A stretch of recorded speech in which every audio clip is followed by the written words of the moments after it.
j'ai bien écouté les arguments de part et d'autre, car la question est cruciale, comme vient de le dire mon collègue socialiste. Alors, d'un côté, on a cette famille de fongicides agricoles, les SDHI, dont le mode d'action provoque des effets bien au-delà des cultures que l'on doit protéger, les pommes de terre, le raisin, les fraises par exemple.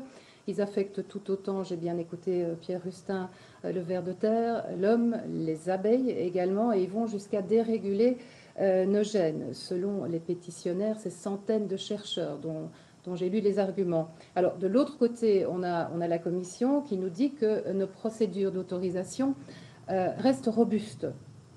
Je crois au contraire, Madame la Présidente, que dans ce domaine, et l'histoire récente le démontre, nos procédures font parfois fi de l'esprit de nos propres règlements, celui auquel je fais référence, celui de 2009 sur les produits phytopharmaceutiques, qui en l'occurrence impose, et c'est son article 1, paragraphe 4, de nous fonder sur le principe de précaution afin d'éviter que des substances actives ne portent atteinte à la santé humaine et animale et à l'environnement. Alors moi, je suis particulièrement inquiète du retard des tests d'innocuité qui sont prévus pour les pollinisateurs, toujours pas adoptés depuis les guidelines de 2013, dont on a parlé et reparlé, notamment en commission de l'environnement.